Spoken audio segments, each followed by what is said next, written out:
Chers amis, se lever du pied gauche est peut-être un hasard, mais ce n'est pas une légende. Se lever du pied droit, c'est affaire de volonté et de technique.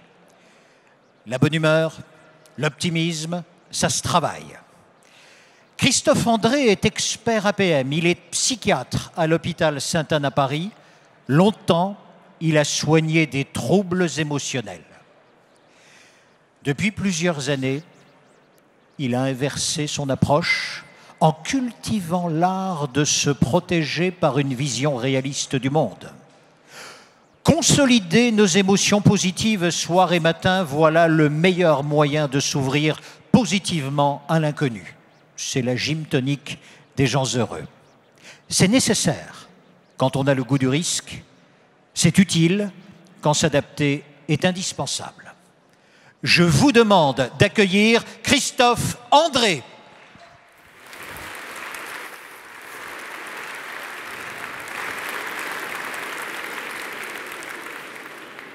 Merci beaucoup, bonjour à toutes et à tous et merci et bravo de vous être levés aussitôt après une si belle soirée, si remplie et si joyeuse. L'aventure est donc une terre sans sentier, c'est une confrontation à ce qui est imprévisible, ce qui est inattendu et c'est une confrontation qui, pour être fructueuse, nécessite un état d'esprit très particulier. Un état d'esprit marqué non pas par des attentes trop précises, non pas par l'obsession d'atteindre un but, l'obsession d'efficacité, mais aussi, ou à la place de tout ça, par une ouverture, une réceptivité, des capacités de présence à ce que nous sommes en train d'affronter, de transformer, de traverser. Cet état d'esprit d'ouverture peut être pratiqué au travers de tout un tas d'exercices, au travers de tout un tas d'approches, d'entraînements.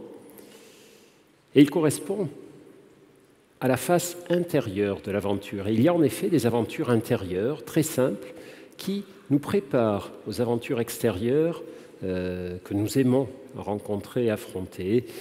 C'est un petit exercice d'aventure intérieure que je vous invite ce matin. C'est un petit exercice de méditation que je vous propose de participer. Alors, la méditation, c'est un mot qui fait parfois peur. On a le sentiment que c'est quelque chose d'ésotérique, de religieux, un peu mystérieux. En réalité, c'est très simple. Vous allez voir, nous allons méditer ensemble, tous ensemble ce matin. Il n'y a rien de plus simple, rien de plus facile, rien de plus écologique finalement que la méditation. Pour méditer, on n'a besoin de rien que d'être là. Mais il y a des prérequis, et notamment concernant ce qu'on appelle la posture. Alors, pour méditer, il y a deux choses auxquelles nous allons nous montrer attentifs. D'abord, la posture de notre corps. Donc, je vous invite à prendre conscience de votre corps. Donc, c'est très simple, on peut méditer debout, on ne va pas faire des méditations assis lors d'une convention consacrée à l'aventure. On ne se lance pas à l'aventure assis, on peut méditer debout.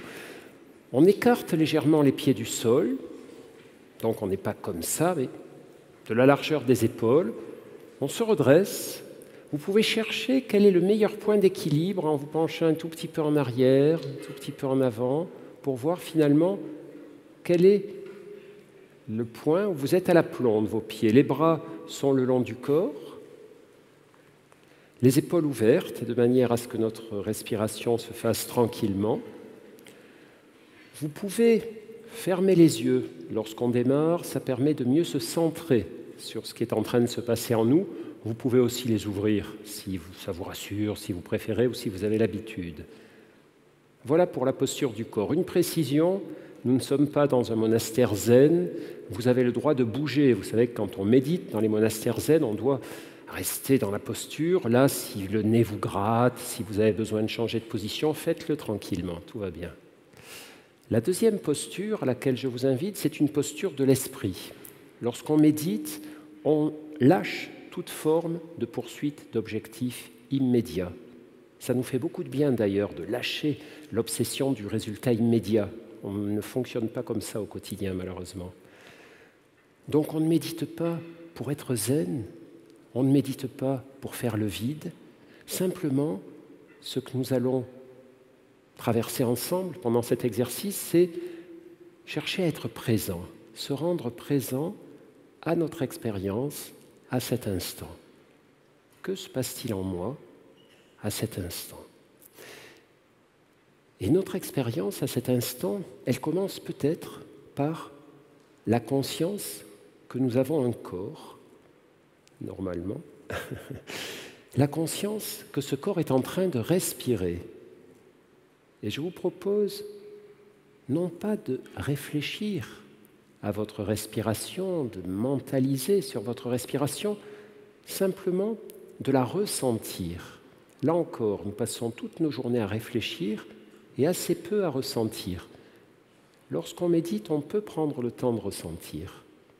Donc, ressentons peut-être le mouvement de l'air qui entre dans notre nez, notre gorge, et qui ressort. Quelques secondes pour percevoir ce mouvement, sans chercher à le modifier, sans chercher à respirer d'une façon ou d'une autre. On laisse notre corps faire le boulot, il fait ça très très bien.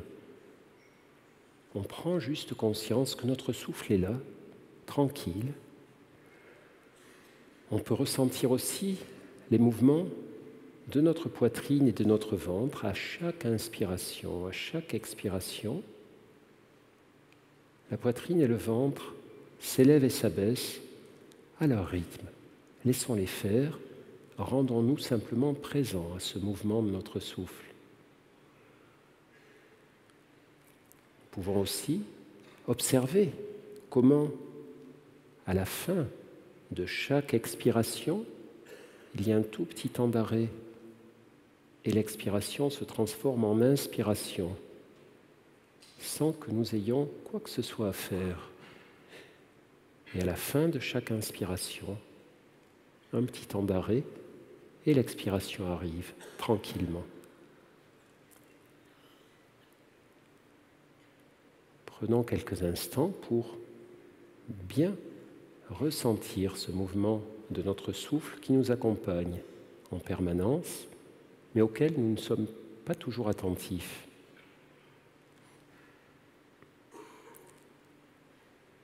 Prenons aussi conscience, si vous voulez bien, du bain sonore dans lequel nous nous trouvons actuellement. Lorsqu'on médite, on n'a pas forcément besoin d'être dans le silence absolu, d'écouter des sons de clochettes tibétaines ou de chants de baleines. On peut très bien méditer dans le métro, dans la rue. Et l'idée est d'accueillir, d'observer tous les sons qui nous parviennent, de nous rendre présents à ce bain sonore, à ce flux sonore permanent. Le bruit de la ventilation de cette grande salle, les bruits que font mes voisins en bougeant, en toussant, en marchant, peut-être les bruits de mon corps, mon ventre qui me parle, etc. Tout ça est parfait. Dans la méditation, nous n'effectuons pas de tri entre ce qui est désirable et ce qui est indésirable. Nous sommes prêts à tout accueillir. Et c'est pour ça aussi que c'est une aventure. Nous ne trions pas ce que nous souhaitons et ce que nous voulons ne pas rencontrer, sinon ça n'est plus l'aventure, c'est une planification, un contrôle, c'est autre chose. Donc nous sommes là, présents à notre corps, présents à notre souffle, tranquille. On ne poursuit aucun objectif. Nous n'avons à cet instant aucun autre but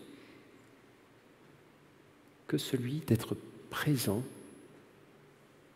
à ce que nous sommes, à là où nous sommes et à ce qui se passe. Et probablement que dans cette présence, vous avez dû remarquer depuis le début de l'exercice que des pensées ont pu arriver à votre esprit. Des pensées peut-être sous forme de jugement ou d'interrogation. qu'est-ce que c'est que ce truc-là? Qu'est-ce qu'il est en train de nous faire? Qu'est-ce qui se passe à l'APM? Ou des pensées sur ce qui vous arrive. J'ai du mal à me concentrer, j'arrive pas à faire le vide, j'ai un petit peu mal au dos. C'est parfait, très très bien. Inutile de chercher à bloquer nos pensées, inutile de chercher à les orienter. Notre cerveau fait juste son boulot. Il réfléchit, il juge, il anticipe. Notre travail à nous, c'est de noter que ces pensées sont là, c'est de leur permettre d'être là et de prêter attention à ce que notre esprit ne se rétracte pas sur elles. Si nous partons dans nos pensées, nous abandonnons tout le reste, nous abandonnons tout le reste de notre expérience et nous faisons un truc que nous faisons des milliers d'heures par semaine. Nous ruminons, nous réfléchissons, on sait déjà faire ça. Dans la méditation, nous voulons faire autre chose, nous rendre présents à tout, pas seulement nos pensées, mais aussi notre respiration, notre corps, les sons, tout accueillir, tout héberger. Donc nous voilà dans cet espace de conscience, présent, simplement présent, au mouvement de notre respiration, à toutes les sensations corporelles qui apparaissent, qui disparaissent, observant le mouvement de nos pensées, notant de quoi est composé le bain sonore dans lequel nous nous trouvons. Et nous allons rester ainsi environ 3/4 d'heure, tous ensemble. Ça va être super. Non, en fait, c'est une blague. On ne va pas pouvoir rester 3/4 d'heure, même si moi j'aimerais beaucoup, et vous aussi peut-être. En vérité, on va arrêter maintenant. Je vous propose d'ouvrir les yeux, de vous étirer si c'est quelque chose d'agréable pour vous. Et je vais vous donner quelques explications sur ce que nous venons de faire. Ce que nous venons de faire, de vous proposer, c'est un exercice donc de méditation. Non, je voudrais la précédente, s'il vous plaît. Voilà. C'est un exercice de méditation. Alors vous voyez, la méditation, on peut très bien la faire debout. Il n'y a aucun problème. On peut la faire en marchant, on peut la faire en travaillant, on peut la faire en mangeant, en s'allongeant, en s'asseyant. Quand on dit la méditation, ce que vous suggère cette petite image au-dessus de ma tête, en fait, on devrait dire les méditations. Vous savez que le monde de la méditation est très vaste. Il y a du zen, du vipassana, de la méditation bouddhiste, transcendantale. Mais il y a une forme de méditation que nous affectionnons beaucoup dans mon métier, la médecine, c'est la méditation de pleine conscience, se rendre présent et conscient à ce que nous vivons. Alors, ces approches méditatives sont en train d'être révolutionnées dans notre société, car on est en train de découvrir à quel point elles sont porteuses de vertus, de bénéfices. La méditation est une forme de médecine, comme vous le suggère ce transparent, pour le monde moderne, qui est un monde qui nous disperse, qui nous désorganise, qui nous stresse et qui nous agresse énormément. Ce qu'il faut savoir aussi sur la méditation, c'est que c'est une très vieille histoire, évidemment, ça n'a rien de nouveau. Ça fait 2000 ans que l'humanité médite, que ce soit en Orient ou en Occident. Mais ce qui est nouveau, c'est qu'on n'a pas besoin de rentrer dans un monastère, d'embrasser une religion particulière. Autrefois, la méditation était proposée dans des cadres spirituels ou religieux. Même si ces traditions restent très précieuses, la méditation, aujourd'hui, ce qui nous intéresse, c'est qu'elle peut être pratiquée dans tous les milieux. Là, vous avez une image montrant le Parlement britannique qui a fait ce que nous venons de faire, une séance de méditation avant d'ouvrir une journée de travail. Donc vous voyez que certains étaient plus ou moins réticents, un peu en retrait comme ça, mais bon, ils se sont prêtés au jeu. Et cette image est très précieuse parce qu'elle nous montre qu'aujourd'hui la méditation sort des monastères, sort des sphères de la spiritualité, de la religion, pour rentrer dans le monde laïque. C'est extrêmement intéressant, extrêmement précieux, et c'est normal. La méditation, c'est simplement rien d'exotique, C'est un entraînement de l'esprit. Tout comme l'activité physique, le corps sont en entraînement de notre corps, eh bien, la méditation consiste à entraîner régulièrement son esprit et son cerveau à cultiver certaines qualités, certaines capacités. Nous avons, en France, nous avons été les premiers à utiliser ces techniques de méditation dans notre service universitaire pour nos patients, parce que nous savons que la méditation pratiquée régulièrement aide à muscler ses capacités attentionnelles, aide à rester plus attentif dans un monde où il y a beaucoup d'intrusions, beaucoup de dispersion, beaucoup de difficultés à rester centré sur ce que nous faisons. La méditation aide à améliorer son équilibre émotionnel, très précieux pour nos patients, mais aussi pour nous tous. La méditation aide à mieux gérer ses impulsions, l'impulsion de juger, l'impulsion de manger, l'impulsion de consommer, l'impulsion de prendre des décisions trop vite parce que ça nous soulage, la démangeaison de l'incertitude nous pousse à aller trop vite parfois. Donc on utilise de plus en plus la méditation en médecine, en psychiatrie. Elle a des vertus incroyables. Je ne vais pas vous raconter ça ce matin, mais elle améliore notre réponse immunitaire, elle freine le vieillissement cellulaire, des choses passionnantes. Mais nous pouvons aussi utiliser la méditation de manière plus générale dans notre vie de tous les jours. Il est fréquent, comme vous le voyez sur ce petit dessin, que dans notre vie quotidienne, eh bien, nous ayons du mal à être présents à ce que nous vivons. Nous passions à côté des ressources de ce que nous apporte notre vie. La méditation de pleine conscience nous aide à nous centrer sur ce qui est là et pas sur ce qui est ailleurs. Elle nous aide à nous centrer sur le présent et pas sur le futur ou sur le passé. Ça ne veut pas dire qu'il ne faille jamais réfléchir au futur, jamais réfléchir au passé, mais pas tout le temps, pas tout le temps. Soyons parfois aussi justes dans l'instant présent. Et enfin, vous êtes tous et toutes des décideurs, des chefs d'entreprise.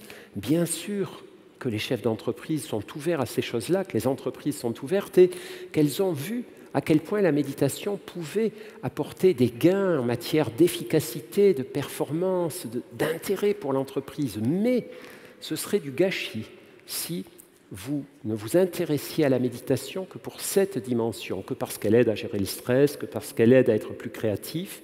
Ce serait du gâchis parce qu'elle peut apporter beaucoup plus que ça. En réalité, ce que nous attendons, nous autres praticiens de la méditation, dans les efforts que nous faisons pour la diffuser tout autour de nous, c'est qu'elle nous aide à être plus sages, plus lucides, d'une sagesse très très simple, une sagesse qui consiste à ne pas oublier à nous rendre présents à notre vie telle qu'elle est là. Depuis hier, je suis arrivé et je regarde comment nous fonctionnons tous dans cette magnifique convention. Et je vois souvent que dès que nous ne sommes plus occupés, dès que nous n'avons plus personne à qui parler, dès que nous n'avons pas un atelier auquel participer, dès que nous sommes seuls dans les travées, au lieu de nous asseoir, de nous poser, de respirer, de regarder autour de nous,